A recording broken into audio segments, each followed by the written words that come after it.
بسم اللہ الرحمن الرحیم۔ 25 جون 2022 کو اسٹیٹ بینک آف پاکستان کی طرف سے سلمان اکرم راجہ صاحب نے ایک پٹیشن سپریم کورٹ کے شریعت اپیلیٹ بینچ میں جمع کرا دی، اور اس طرح سے تاریخ ایک دفعہ پھر اب اپنے آپ کو دہرانے جا رہی ہے۔ یہ سارا ماجرا کیا ہے؟ یہ بیسیکلی سود کے خلاف، انٹرسٹ کے خلاف ایک بڑی طویل جوڈیشل بیٹل ہے جو پچھلے تقریباً 30 سال سے جاری ہے۔ اس میں کئی جو ہیں اپس اینڈ ڈاؤنز آئے، اس میں کچھ فتوحات بھی نصیب ہوئیں،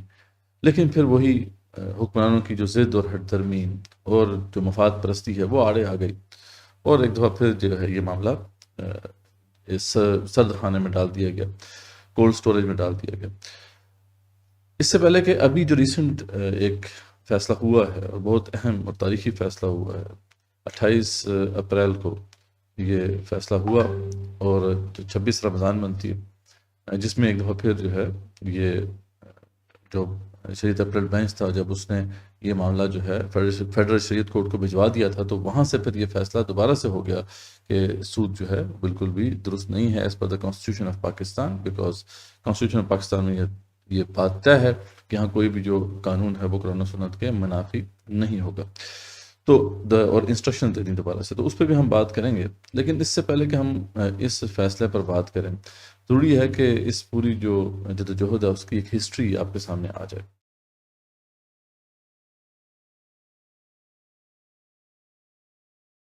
تو یہ سارا ماجرا شروع ہوتا ہے 1980 سے۔ 1980 میں جب اس وقت صدر جنرل ضیاء الحق نے کچھ آئینی ترامیم کی، تو اس دوران کچھ ایسے ادارے بھی وجود میں آئے جو کہ بڑا اہم سٹیپ تھے پاکستان کا جو کانسٹیٹیوشن ہے یا پاکستان کے جو لاز ہیں ان کو اسلامائز کرنے کے حوالے سے۔ اس میں جو دو بڑے ادارے وجود میں آئے تھے، اس میں سے ایک بڑا اہم اور بڑا ادارہ فیڈرل شریعت کورٹ کا ادارہ تھا، یعنی وفاقی شرعی عدالت کا ادارہ، اور ساتھ ہی پھر ایک ریسرچ ونگ تھا جس نے غور و فکر کرنا تھا جو کرنٹ اس وقت لیگل فریم ورک ہے اس کے اوپر، وہ پھر ریکمنڈیشنز دینی تھیں، آلٹرنیٹس جو ہے پرووائڈ کرنے تھے۔ وہ کام جو ہے سپورٹ کیا گیا اسلامی نظریاتی کونسل کے حوالے، یعنی کونسل آف اسلامک آئیڈیالوجی کے حوالے۔ اور اس والے سے جو تیسرا ایک اہم جو ہے ونگ سپریم کورٹ کا جو ہے اسٹیبلش کیا گیا، تاکہ اگر کوئی فیڈرل شریعت کورٹ کا کوئی فیصلہ آ جاتا ہے اور اس پہ کسی نے ریویو کرنے کے لیے ریکویسٹ کرنی ہے، کوئی اپیل کرنی ہے اس کے اوپر، تو پھر وہ کہاں پہ اپیل کرے گا؟ وہ جو ہے جا کے سپریم کورٹ کے جو شریعت اپیلیٹ بینچ میں جو ہے جا کے اپیل کر سکتا ہے۔ تو اس طریقے سے ایک اسٹرکچر بنایا گیا۔ لیکن اسی دوران ضیاء الحق نے ایک اور اہم ساتھ ضمناً فیصلہ کر دیا، جس سے یہ معاملہ جو ہے وہ ایک طرح سے آغاز سے ہی کسی اور رخ پہ چلا گیا۔ انہوں نے واضح کر دیا کہ یہ جو فیڈرل شریعت کورٹ ہے اس کی جورسڈکشن میں مالی معاملات نہیں آتے، یعنی جو فائنانس سے متعلق معاملات ہیں یا اکنامکس سے متعلق معاملات ہیں، اس پہ فیڈرل شریعت کورٹ جو ہے 10 سال تک کچھ نہیں کر سکے گی۔ تو خیر، تو اس دوران تو ظاہری بات کچھ بھی نہیں ہو سکتا تھا، لیکن جب 1990 آیا تو اس وقت پھر جو ہے پہلی دفعہ جو یہ پروسیس تھا اس کا آغاز ہوا۔ سب سے پہلے ایک شخص تھے محمود الرحمن فیصل، انہوں نے ایک پٹیشن دائر کی دسمبر 1990 میں، جس کی سماعت کو قبول کر لیا گیا۔ انہوں نے تقریباً جون میں یہ پٹیشن دائر کی تھی، لیکن دسمبر میں جا کے پھر فیڈرل شریعت کورٹ نے اس کو سماعت کے لیے ایکسیپٹ کر لیا۔ جب یہ معاملہ ہوا تو پھر یہ بات پھیل گئی اور ڈسکشنز جو ہیں شروع ہو گئیں۔ اس وقت تو کئی اشخاص پھر اس کے اندر شامل ہو گئے، پھر وفاقی اور صوبائی حکومتیں بھی پھر اس مقدمے میں شامل ہوئیں، اور جو بینکرز سے طریقہ تھا انہوں نے تو اس میں شامل ہونا ہی تھا، ان کے سود کے خلاف ایک معاملہ تھا۔ یہ جو پٹیشن انہوں نے دائر کی تھی محمود الرحمن فیصل صاحب نے، انہوں نے واضح کیا تھا کہ سود جو ہے وہ اسلام کے بالکل خلاف ہے، وہ اللہ اور رسول کے خلاف جنگ ہے صلی اللہ علیہ وسلم، اس لیے اس کو جو ہے بالکل بھی الاؤ نہیں ہونا چاہیے پاکستان کے اکنامک سسٹم کے اندر، اور اس حوالے سے فیڈرل شریعت کورٹ جو ہے واضح فیصلہ دے تاکہ اس حوالے سے جو ہے معاملات آگے بڑھ سکیں، اسلامائز کیا جا سکے اس پورے اکنامک سسٹم کو۔ تو جب یہ انہوں نے پٹیشن دائر کی تو ڈیفینیٹلی اس میں پھر سارے لوگ انوالو ہو گئے۔ یہ تقریباً 20 سے اوپر قوانین ہیں جو کہ ہم جو بھی پاکستان کے اس وقت قوانین کا اگر ہم جائزہ لیں تو اس میں تقریباً 20 کے قریب قوانین ایسے ہیں جو سود سے متعلق ہیں۔ ان میں سے 8 جو ہیں وہ پاکستان بننے سے پہلے سے موجود تھے، جو ملکہ برطانیہ کے حوالے سے جو یہاں پہ رائج تھے، اور 12 جو تھے پاکستان بننے کے بعد پھر ان کو طے کیا گیا. تو اس پہ سے تقریباً 3 مزید ایسے قوانین تھے جس پہ پھر فیڈرل شریعت کورٹ نے از خود نوٹس لیا. تو یہ 23 جو ہے پھر قوانین بنتے ہیں. ان کے اوپر پھر جو ہے تقریباً اوور آل 115 یعنی 115 جو ہے پٹیشنز جو ہیں جمع ہو گئیں. اس پر پھر فیڈرل شریعت کورٹ نے اپنے نالج کو بڑھانے کے لیے 13 سوالوں پر مشتمل ایک سوال نامہ ترتیب دیا، جس کو پھر جو اکنامک ایکسپرٹس تھے ان کو بھیجا، جو مالیاتی ڈفرینٹ ادارے تھے، فائنینشیل اور اکنامک انسٹیٹیوشنز تھے اسٹیٹ کے، ان کو بھیجا، اور دیگر ایکسپرٹس کو بھی یہ ارسال کیا گیا تاکہ ان کی طرف سے پھر جوابات آئیں. انہوں نے پھر جوابات دیے، کئیوں نے جو ہے ریٹن جوابات دیے، اور کئی جو ہے باقاعدہ کورٹ میں آئے اور انہوں نے اپنی بات وہاں پہ رکھی. اس سب کے نتیجے میں ایک بہت ہی اہم فیصلہ نومبر 1991 میں 1991 میں پہلی فتح نصیب ہوئی اس حوالے سے کہ جب اس سب بحث کے نتیجے میں، جس میں بڑی پھر ڈسکشنز ہوئیں، اس میں حکومت کی طرف سے بھی وکلاء آئے اور جو بھی سود کے خلاف جو لوگ کھڑے ہوئے تھے، جس میں دیگر دینی تحریکات بھی تھیں اور دیگر جو علماء اسکالرز بھی تھے وہ بھی کھڑے ہوئے. تو ایک بڑی بحث کے بعد، بڑی سوچ بچار کے بعد، یعنی ایسے نہیں تھا کہ بس الٹ ٹپ یہ فیصلہ ہو گیا تھا. تو یہ فیصلہ ہوا کہ سود کو ختم کیا جائے، اور حکومت کو 6 ماہ کی جو ہے ڈیڈ لائن دے دی گئی کہ اس 6 ماہ کے اندر وہ بتائیں کہ وہ کیا کریں گے. 6 ماہ کے اندر انہیں اس کو سسٹم کو تبدیل کرنا ہے. اور اس حوالے سے جو ڈیڈ لائن طے ہوئی تھی وہ 1 جولائی 1992 کی طے ہوئی تھی. تو بتا دیا گیا کہ اگر 1992 یعنی 1 جولائی 1992 تک اگر تو کچھ مطلب آلٹرنیٹ اس حوالے سے پیش نہیں کیا جاتا تو پھر جتنے بھی یہ قوانین ہیں یہ از خود کل عدم ہو جائیں گے، از خود جو ہے ختم ہو جائیں گے. تو بڑا اہم فیصلہ تھا. یہ پہلی فتح تھی جو اس سٹرگل میں نصیب ہوئی، بالکل آغاز میں جو ہے یہ نصیب ہو گئی تھی. لیکن جیسا کہ ہم نے ذکر کیا تھا کہ اس حوالے سے ایک ایپلیٹ بینچ جو ہے وہ بنایا گیا تھا سپریم کورٹ کے تحت. تو اس میں اس وقت نواز شریف کی حکومت تھی، اور ان کو تو ظاہر بات ہے یہ چیز قابل قبول نہیں تھی. وہ تو کیپٹلسٹ ہیں، انڈسٹریلسٹ ہیں. وہ ان بینکر سے تو سب سے زیادہ، ان بینکوں سے سب سے زیادہ جو ہے یہی تو مستفید ہونے والے لوگ ہیں. تو کیسے گوارا کر سکتے تھے کہ یہ جو سود کا معاملہ یہ ختم ہو جائے اور بینکنگ نظام جو ہے بالکل وہ اسلام سائز ہو جائے. تو اس لیے جو نواز شریف کی حکومت تھی انہوں نے اسے قبول نہیں کیا، اور انہوں نے باقاعدہ پٹیشنز دائر کروا دی اس ایپلیٹ بینچ میں. اس کی پشت پناہی جو تھی اس سارے پروسیس کی وہ خود یہ نواز شریف کی حکومت کر رہی تھی. اور انہوں نے آ کے جو ہے جو پٹیشنز تھیں ان کے اندر واضح کیا کہ جی یہ جو قانون، یہ جو ابھی قانون جو ہے طے ہوا ہے یا جو بھی ڈیسیژن ہوا ہے فیڈرل شریعت کورٹ کا، اس میں بہت سے نقائص ہیں. اب وہ الٹے سیدھے قسم کی جو باتیں تھیں اس میں لکھ دی گئی تھیں، لیکن یہ ہے کہ اس کو ایکسیپٹ کر لیا گیا. اور پھر یہ معاملہ جو ہے سرد خانے میں چلا گیا، اور 8 سال تک پھر اس کی دوبارہ سماعت ہی نہیں ہوئی. یعنی اسٹیپ تو مل گیا تھا، ٹھیک ہے، جب آپ پٹیشن دائر کرتے ہیں کسی کے خلاف کہ ٹھیک ہے اس کو ریویو کرنا ہے یا میری اپیل ہے اس فیصلے کے خلاف، تو ٹھیک ہے. اس وقت تک جب تک کہ پھر وہ اپیل سیٹل نہیں ہو جاتی، وہ ڈیسیژن جو ہے وہ تو پھر جو ہے اس کو امپلیمنٹ نہیں کیا جا سکتا. تو یہاں پہ بھی یہ معاملہ ہوا کہ وہ اسٹے ان کو مل گیا، لیکن اس کے بعد پھر اس کی یعنی اس ریویو پٹیشن کی کوئی سماعت ہی نہیں ہوئی. کمال یہ ہے، یعنی 8 سال گزر گئے، لوگ ریکویسٹ کرتے رہے، لیکن یہ ہے کہ جو عدالت تھی اس کو یہ توفیق نہیں ہوئی کہ اس کو سن لے. اور حکومتیں ظاہر بات ہے وہ اس کے پیچھے تھیں، ان کا پلان تو یہی تھا کہ یہ پٹیشن جو ہے یہ آگے بڑھے ہی نہ. تو اس طریقے سے جو ہے پہلا جو ہے ایک سٹال آ گیا اس پروسیس. اب ہم آتے ہیں مارچ 1999. ایک دفعہ پھر شریعت ایپلیٹ بینچ کی سماعت جو ہے جانا شروع ہو گئی. اگین اس میں اللہ کی طرف سے کوئی معاملہ تھا، ورنہ تو حکومت جو تھی وہ تو اس کے حق میں نہیں تھی. اس وقت تک نواز شریف کی حکومت ختم تو نہیں ہوئی تھی، لیکن اس کا آخری مرحلہ چل رہا تھا. اس کے کچھ ہی عرصے بعد پھر صدر مشرف جو تھے، جنرل مشرف جو بعد میں صدر بن گئے، انہوں نے پھر جو ہے نواز شریف کی حکومت کو ختم کر دیا. لیکن جب یہ سماعت جو ہے دوبارہ سے شروع ہوئی مارچ 1999 میں، اس وقت تک جو ہے نواز شریف کی حکومت تھی. لیکن اللہ کی طرف سے کچھ اللہ والے لوگ تھے، کوئی اللہ تعالیٰ نے ذہن میں ڈال دیا تو یہ معاملہ شروع ہو گیا. اس بار جو ہے بڑا اہم کام ہوا. ساری اپیلیں جو تھیں ان کو جمع کیا گیا، جو بھی مباحث ہوئے تھے ان کو اکٹھا کیا گیا. اور اس دفعہ پھر جو ہے جو بھی اس میں جو سپریم کورٹ کا اپلیٹ بینچ تھا اس نے پھر اس معاملے کو ایکسپینڈ کیا، اور عالمی جو ایکسپرٹس تھے، انٹرنیشنل ایکسپرٹس تھے، اکنامک ایکسپرٹس، ان سے بھی جو ہے ان پٹ لی گئی، جو دنیا بھر کے جید علماء کرام ہیں ان سے بھی جو ہے کنسلٹ کیا گیا، اور ان کو جو ہے مراسلے لکھے گئے، انہوں نے پھر باقاعدہ سبمیشنز دی اپنی، بعض خود بھی آئے اور تقاریر کی۔ تو اب تو ظاہر بات ہے کہ ایک معاملہ بہت مطلب ایک تھورلی کیا گیا، پہلے تو آلریڈی ڈسکشنز ہو چکی تھی، لیکن اب انٹرنیشنل سطح پہ جو ہے اس معاملے کو لے کے جایا گیا، اور شاید جو ہے اس ریسنٹ ہسٹری میں یعنی اتنا تھورلی کسی بھی قانون کے حوالے سے بحث نہ ہوئی ہو جتنی پاکستان میں سود کے حوالے سے بحث ہوئی۔ اور اس دفعہ ایک دفعہ پھر فیصلہ آ گیا، اور اس دفعہ نہ صرف یہ کہ سود کی جو حرمت تھی جو پہلے اسٹیبلش ہو چکی تھی فیڈرل شریعت کورٹ کے پلیٹ فارم پہ، دوبارہ سے انہوں نے انڈورس کی، لیکن اس کے ساتھ ساتھ پھر ایک اسلامک جو بینکنگ کا ایک الٹرنیٹ سسٹم ہے اس کے خط و خال بھی واضح ہو گئے، اس کا ایک اسٹرکچر بھی سامنے آ گیا۔ یہ بھی بڑا اہم کام ہوا، بڑی اہم پیشرفت تھی۔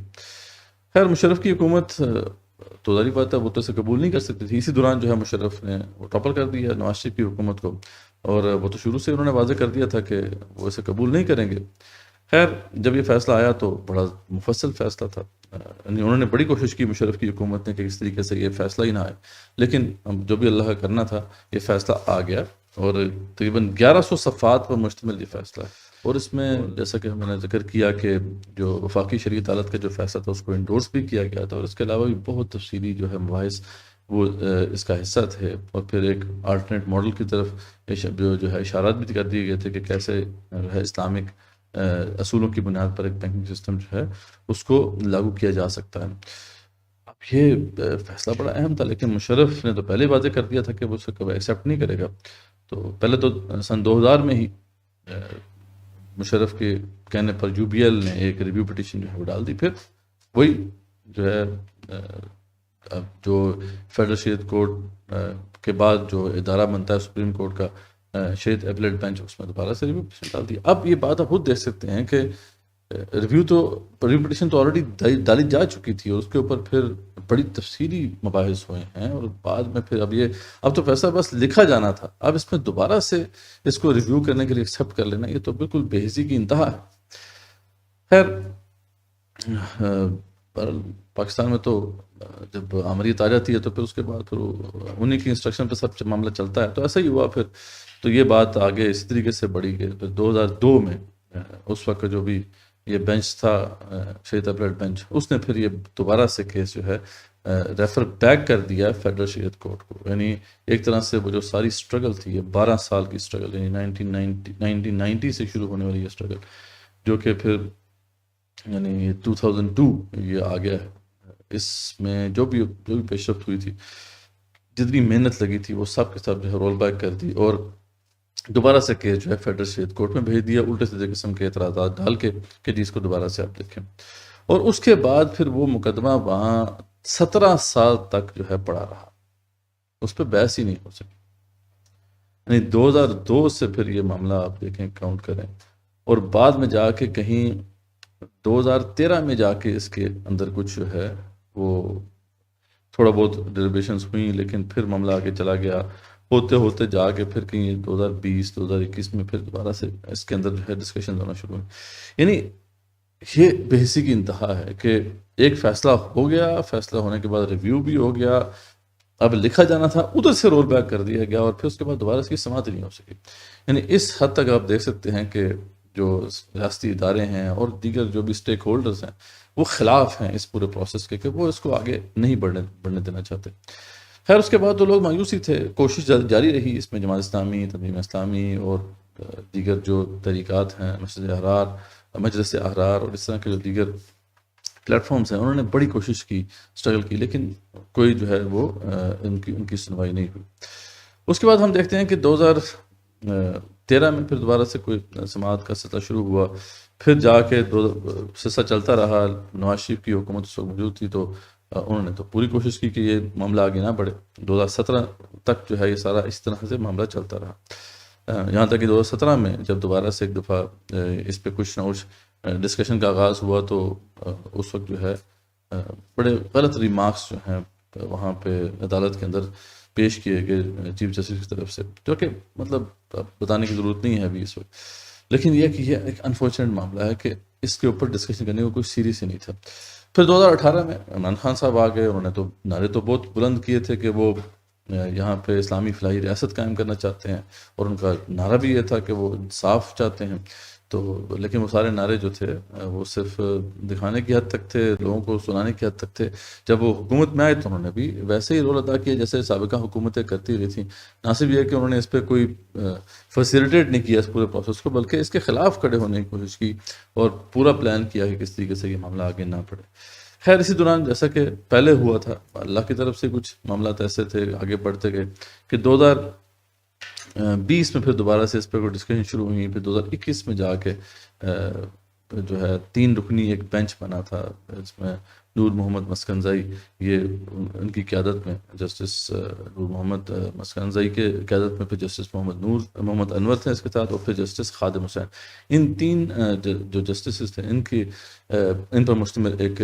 بینچ بنا، اور ادھر پھر اس کی ڈسکشن جو ہے وہ دوبارہ سے شروع ہوئی. اور یہ پروسیس بڑھتا بڑھتا پھر یہاں تک آیا کہ 2022 میں 28 اپریل 2022 یعنی 26 رمضان کو یہ ایک اہم فیصلہ جو ہے انہوں نے ایک دفعہ پھر جو ہے جاری کر دیا،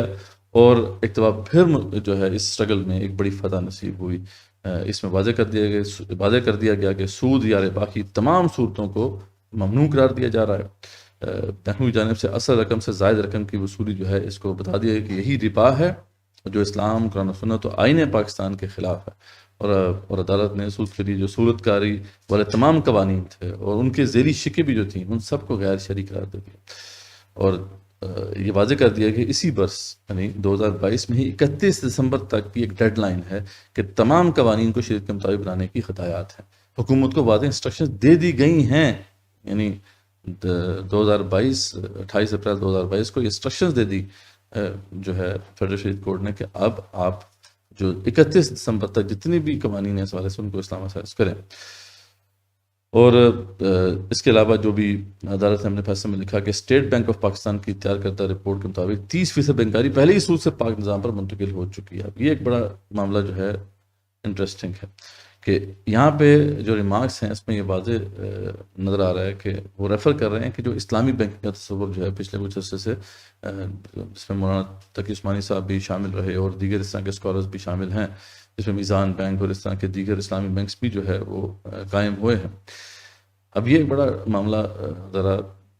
مختلف نوعیت کا ہے، اس پہ پھر ہم بات کریں گے کہ اسلامی بینکنگ جو اس وقت رائج ہے وہ کس حد تک اسلامی ہے، کس حد تک ایکسیپٹیبل ہے. تو واللہ عالم یہ معاملہ کس طرف اب آگے بڑھے گا. یہ نہ ہو کہ اس طرف ہی آگے بڑھ جائے. ہونا تو یہ چاہیے کہ یہ اصل جو اس کی بنیادیں جو پہلے سے ڈسکشن چلی آ رہی ہے کہ مضاربہ اور مشارکہ کے اوپر جو ہے ایک نظام ہونا چاہیے. لیکن اگر اس راہ پہ یہ بات آگے بڑھتی ہے تو بہرحال اس میں وہ جو ایولز ہیں وہ رہیں گے. خیر اس پہ بات پھر ہم کریں گے، یہ صرف ایک بڑا تفصیلی موضوع ہے. تو انہوں نے یہ اس میں جو ہے کہ مارکس میں لکھا ہے کہ 30% بینکاری تو آلریڈی اسلامی بنیادوں پہ ہو رہی ہے، تو یعنی وہ ریفر کر رہے ہیں ان اسلامی بینکس کو جو کہ اس وقت جو ہے آپریشنل ہے. تو اس لیے انہوں نے کہا ہے کہ اس کو آپ آگے مطلب انہی بنیادوں پہ آگے آپ کام کریں اور اسلام سائز کریں اس کو. تو کیونکہ اٹارنی جنرل جو حکومت کی طرف سے پیش ہوا تھا اس نے تو یہ بات کی تھی نا کہ نظام کو تبدیل کرنے کے لیے مناسب وقت دیا جائے. وقت نہیں ہمارے پاس. تو انہوں نے کہا جی وقت کیا کرنا ہے آپ کو، 30% تو آلریڈی ہو گیا، آگے کرنے میں کیا ایسا مشکل معاملہ ہے. اچھا اس کے بعد پھر یہ واضح کر دیا اس فیصلے کے اندر کہ حکومت کے پاس اب 31 دسمبر 2027 تک کا ٹائم ہے کہ جو سودی نظام ہے اس کو بالکل وہ ختم کر دے. یعنی 5 سال کی اب ایک مدت بھی طے کر دی گئی. یعنی 31 دسمبر 2022 تک تو یہ ڈیڈ لائن دے دی گئی کہ جتنے بھی قوانین ہیں سود کے حوالے سے ان کو ختم کر دیا جائے، اور 31 دسمبر 2027 تک کا ٹائم دے دیا گیا کہ سود کا جو بالکل آپ کو خاتمہ کر دینا ہے. اب یہ مطلب بڑا ایک اہم فیصلہ تھا، بہت بڑی فتح تھی دوبارہ سے. یعنی اسی فیصلے کو جو اس سے پہلے 1999 میں ہوا تھا اس کو ایک طرح سے انڈورس کیا گیا ہے اور باقاعدہ طور پہ انسٹرکشنز دی گئی ہیں حکومت کو کہ وہ اس وجہ سے ایکشنز لیں. لیکن جیسا کہ پہلے سب لوگ جو ہے وہ جمگویاں کر رہے تھے اور ایکسپیکٹیشنز تھیں کہ حکومت پھر بھی اس کو قبول نہیں کرنے والی. اب دوبارہ سے وہی نون لیگ کی حکومت ہے تو وہی ہوا جس کا ڈر تھا. 25 جون 2022 کو اسٹیٹ بینک آف پاکستان کی طرف سے ایک پٹیشن دائر کی گئی، لیکن جو پٹیشن دائر کرنے والے وکیل تھے وہ ہیں سلمان اکرم راجہ صاحب، جو کہ شریف فیملی کے فیملی وکیل سمجھے جاتے ہیں۔ تو بڑا واضح نظر آ رہا ہے کہ اس کے پیچھے کون لوگ ہیں، اور ساتھ ہی نہ صرف یہ ہے کہ ان لوگوں نے پٹیشن دائر کی، 4 جو بینک ہیں پاکستان کے کمرشل بینکس ہیں، انہوں نے بھی پٹیشن کی دائر کر دی۔ اور اگین جیسا کہ پہلے معاملہ چلا آ رہا ہے، اسکرپٹ پہلے سے ہم دیکھ چکے ہیں کہ الٹے سیدھے قسم کے اعتراضات ڈال دیے جاتے ہیں، اور اب یہ اپیل جو ہے وہاں پہ دائر ہو چکی ہے۔ جب یہ معاملہ ہوا تو اچھا، اس جو اپیل کے اندر پھر جو ہے انہوں نے تمام اداروں کو دوبارہ سے شامل کر لیا ہے، وزارت خزانہ ہے، وزارت قانون ہے، اور چیئرمین بینکنگ کونسل ہیں، یعنی یہ سارے جو مختلف ادارے ہیں ان کو بھی فری بنا لیا گیا ہے تاکہ ڈسکشن دوبارہ سے کھل جائے، دوبارہ سے کمپلیکسٹیز کھلیں، نیٹی گریٹیز میں جایا جائے، اور یہ معاملہ پھر کوئی آگے 5-6 سال تک ملتوی ہو جائے۔ تو اس پہ خیر جو بھی تحریکیں ہیں جو اس کو فالو کر رہی تھیں، انہوں نے کافی احتجاج کیا ہے، اور کافی ڈسکشن بھی ہو رہی ہے۔ مولانا فضل الرحمان پہ کافی زیادہ اعتراضات اٹھائے جا رہے ہیں کہ وہ تو اس وقت پی ڈی ایم میں شامل ہیں، ان کو اس حوالے سے ضرور جو ہے وہ آگے بڑھ کے کام کرنا، بات کرنی چاہیے اپنے جو بھی وہ اس وقت حریف ہیں ان کے، جو ان کے حلیف ہیں ان سے بات کرنی چاہیے نون لیگ سے۔ لیکن یہ ہے کہ ابھی ریسنٹلی بات ہو رہی تھی کہ انہوں نے یقین دہانی کرائی ہے کہ میں نے ملاقات کی ہے شہباز شریف صاحب سے، انہوں نے بتایا ہے کہ یہ بہت غلط فیصلہ ہو جائے گا معاملہ، جب اس نیت پہ آگے پڑے گا دوبارہ سے بھی فیصلہ ہو گیا ہے، ہمیں اس کو ایکسیپٹ کرنا چاہیے، اور حکومت کو جو بھی شرعی عدالت ہے اس کی انسٹرکشن پہ عمل کرنا چاہیے۔ لیکن یہ معاملہ آپ کا کیسے آگے بڑھتا ہے، کہاں تک جاتا ہے، ہمیں تاریخ سے تو پتہ ہے کہ یہ اتنی آسانی سے ان کو ہضم نہیں ہوگا۔ نہ تو جو کیپٹلسٹ ہیں، انڈسٹریلسٹ ہیں جو کہ اس پورے نظام سے فائدہ اٹھاتے ہیں وہ اسے قبول کرنے والے ہیں، نہ جو بینکس ہیں، غریب بینکرز تو کبھی بھی اسے قبول نہیں کریں گے۔ تو یہ سارا مافیا تو موجود ہے، یہ تو اپنا پورا زور لگائے گا کہ کسی طریقے سے یہ فیصلہ دوبارہ سے نافذ نہ ہو سکے۔ اب اس میں ہماری ذمہ داری ہے، دینی جو تحریکات ہیں، دینی جماعتیں ہیں، ان سب کی ذمہ داری ہے کہ وہ اس کے اوپر ایک جو ہے احتجاج کریں، اور بھرپور احتجاج کریں، اور حکومت کو اس کام سے روکا جائے کہ وہ اس معاملے میں آگے بڑھیں۔ اس لیے ریلیز ہو رہی ہیں، ڈسکشنز بھی چل رہی ہیں دیگر تحریکات کی آپس میں، کیسے جو ہے ایکشن پلان کیسے بنایا جائے، کہ حکومت کو اس حوالے سے متنبہ بھی کر دیا گیا ہے کہ اگر آپ نے ایسا کیا اور اس معاملے کو آگے بڑھایا تو ہم پھر جو ہے بھرپور احتجاج کریں گے۔ لیکن یہ معاملہ جو ہے ایک دفعہ پھر لگ یہ رہا ہے کہ دوبارہ جو ہے سرد خانے میں جانے والا ہے۔ اس لیے میری اور آپ سب کی یہ ذمہ داری ہے کہ بہت اہم یہ سٹرگل ہے، بڑی ڈیٹیل سٹرگل ہے، اس کے اوپر جو ہے بڑے لوگوں کی زندگیاں لگی ہیں، بڑے گھنٹے جو ہے صرف ہوئے ہیں اس کے اوپر مقدس عدالت کے، اس سب کو جو ہے دوبارہ سے بری میٹ کرنے کا فیصلہ کیا جا رہا ہے۔ تو میرے بھائیوں اور بہنوں، اب ہمارے سامنے ایک بہت ہی اہم معاملہ ہے۔ قوموں کی تاریخ میں بعض مومنٹس بڑے اہم ہوتے ہیں، ان مومنٹس میں پھر ان کی تقدیر کا فیصلہ ہوتا ہے۔ آپ یہ دیکھیں کہ یہ پاکستانی ایک واحد ایسا ملک ہے جس پہ اس اہم موضوع کے اوپر اتنی ڈیٹیل جو ہے ڈیلیبریشن ہوئی ہے، اور 30 سال کی یہ سٹرگل ہوئی ہے، اور اس کے اندر کتنی ڈسکشن ہوئی ہے، تمام لوگ جو ہیں وہ آن بورڈ آئے ہیں، اور جو بھی ملکی عدالت ہے اس نے سوچ سمجھ کر تمام حقائق کو مد نظر رکھ کے فیصلہ دیا، اور بار بار فیصلہ دیا، اور اب تو ظاہری بات ہے یہ 30 دفعہ ہو گیا نا یہ فیصلہ آ گیا ہے۔ اب بھی اگر یہ معاملہ اس طریقے سے آگے نہ بڑھا تو یہ بڑا امتحان ہے اب ہمارے لیے۔ دیکھیں اللہ تعالیٰ بہت کم ایسے احکامات ہیں جن کے اوپر اس طرح بات کرتے ہیں، جس تھریٹننگ انداز میں اللہ تعالیٰ نے اس والے سے بات کی ہے۔ اور یہ جب بھی ڈسکشن ہوئی ہے، جب بھی ڈسکشن ہوئی ہے، اور جتنی دفعہ بھی یہ ڈسکشن ہوئی ہے، تو یہ آیات تو گونجی ہوں گی نا پاکستان کی جو بھی عدالت کے کمرے ہیں ان کے اندر، تو کوئی نہ کوئی تو دل میں کسی کا خوف ہوگا خدا کا کہ جس نے اس سے اثر قبول کیا ہوگا۔ آج ہم دوبارہ سے ان آیات کو سامنے رکھتے ہیں۔ اللہ کیا فرماتے ہیں؟ فَإِن لَمْ تَفْعَلُوا، اگر تم نے یہ سود کا لین دین نہ چھوڑا، فَإِن لَمْ تَفْعَلُوا فَأْذَنُوا بِحَرْبٍ مِّنَ اللَّهِ وَرَسُولِهِ، تو پھر اللہ اور اس کے رسول صلی اللہ علیہ وسلم کے خلاف جنگ کے لیے تیار ہو جاؤ۔ پتہ نہیں کیسے وہ دل پیدا کر لیتے ہیں وہ لوگ جو اس فیصلے کے خلاف پٹیشن دائر کرنے چاہتے ہیں، جو اس فیصلے کے خلاف دلائل دینے کے لیے کھڑے ہو جاتے ہیں۔ کوئی جو بھی لوگ یہ سن رہے ہیں یا جن کی اپروچ ہو سکتی ہے، تو وہ جو سلمان اکرم راجہ صاحب سے جا کے بات کریں کہ خدا کے لیے کیوں جو ہے چند دنیاوی مفادات کی خاطر اپنی آخرت کو داؤ پہ لگا رہے. بہرحال اللہ تعالیٰ کا یہ جو انداز ہے بہت ریئر ہے، اور اللہ تعالیٰ پھر آگے فرماتے ہیں وَإِن تُبْتُمْ فَلَكُمْ أَمْوَالُكُمْ، اگر تم توبہ کر لو تو تمہارے اموال جو تمہارے ہیں وہ تمہارے ہی ہیں، لیکن لا تظلمون فلا تظلمون،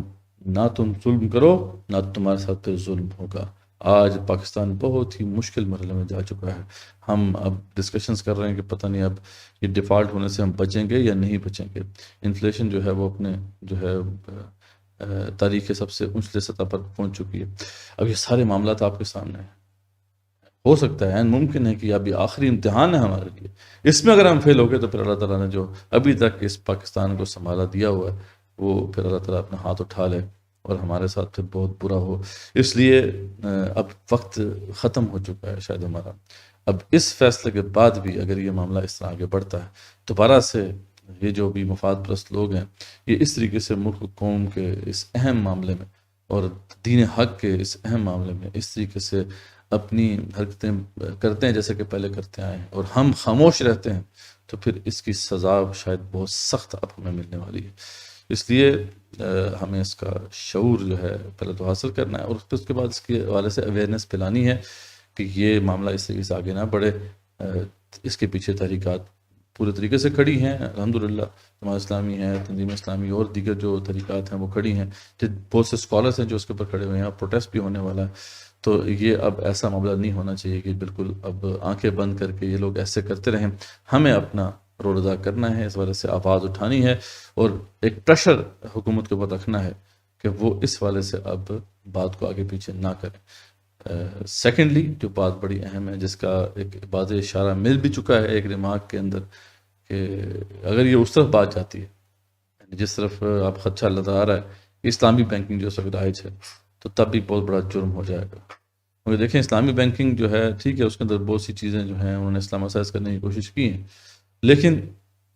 اس کا جو ماڈل ہے، اس کا جو بیسک سٹرکچر ہے وہی ہے جو کمرشل بینکنگ کا ہے. کچھ تو اس کے اندر کچھ ہیلے بہانوں کے ذریعے سے جو ہے کچھ انسٹرومنٹس کو ایک اسلامی رنگ دے دیا گیا ہے. اور اس حوالے سے ڈسکشنز انشاءاللہ ابھی اس کا ٹائم نہیں ہے لیکن اس پہ ہم سیپریٹ پروگرامز کریں گے اور ایکسپرٹس جو ہیں ان کو بھی مدعو کریں گے کہ وہ آپ کے سامنے اس حوالے سے بات کو رکھیں. لیکن اگر یہ بات اس طرف جاتی ہے کہ پاکستان میں جیسے میزان بینک اور اس طرح کے دیگر بینک جو ہیں وہ کھل جائیں یا دیگر جتنے بھی اس وقت کمرشل بینکس ہیں وہی اپنے آپ کو اسلامائز کر لیں، تو یہ بات پہلے شرارت ہو چکی ہے. اس وقت جو مسلم ورلڈ کے اندر جب یہ اسلامی بینکنگ جو ہے اس کا معاملہ شروع ہوا تو جو کمرشل بینکس تھے، ایون کہ جو ویسٹرن کمرشل بینکس تھے، ویسٹ کے اندر جو کمرشل بینکس موجود ہیں، انہوں نے بھی اپنا جو ہے شریعت کا ایک سیپریٹ جو ونگ جو ہے وہ کھول لیا تھا. ایون کہ آپ یو کے میں بھی جائیں تو وہاں پہ آپ کو جو بڑے بڑے بینکس ہیں وہاں ان کے اندر آپ کو جو ہے شریعہ بیسڈ بینکنگ کا جو ہے ایک ونگ مل جاتا. تو اگر یہ معاملہ اس طرف آگے بڑھتا ہے تو یہ دین کے ساتھ بہت بڑا مذاق ہوگا اور یہ پھر وہی والا معاملہ ہوگا جو اصحاب السبت کا معاملہ تھا کہ انہوں نے اللہ تعالیٰ کے دین کے ساتھ کھلواڑ کرنے کی کوشش کی تو پھر ان کے اوپر جو عذاب نازل ہوا آپ کو پتہ بڑا سخت تھا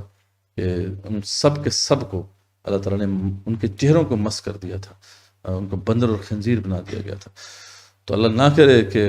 یہ بات اس طرف آگے بڑھے. اس پہ بھی ہمارے جو اسکالرز ہیں، علماء ہیں اور جو سمجھنے والے لوگ ہیں ان کو ویجیلنٹ رہنا چاہیے کہ یہ بات کو اس طرف نہیں آگے بڑھنا، جیسا کہ صحیح معنوں میں بات پہلے سے شروع ہو چکی ہوئی ہے کہ ہمارے ہاں جو بھی آپ بینکنگ کا سسٹم ہوگا وہ مضاربہ اور مشارکہ کے اوپر پیش ہو. اس کے اندر یہ معاملہ نہ ہو کہ جو ایگزسٹنگ بینکنگ سٹرکچر ہے اسی کو ہیلوں کے ذریعے سے بس نام چینج کر دیے جائیں انسٹرومنٹس کے، باقی بینکنگ ویسے کے ویسے ہو. اس حوالے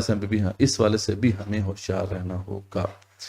تو بہرحال آج جو ہے ہمارا یہ سیشن اسی اہم موضوع کے اوپر تھا. آپ ضرور جو ہے اس قسم کے کانسیپٹس جو ہیں اور اس قسم کے تبصروں کو دیکھنے کے لیے، سننے کے لیے ہمیں سبسکرائب کریں اور انشاءاللہ ہم نیکسٹ ایپیسوڈ میں ایک اور اہم ایشو کے ساتھ آپ کے سامنے حاضر ہوں گے. اس وقت کے لیے اجازت. السلام علیکم ورحمۃ اللہ وبرکاتہ.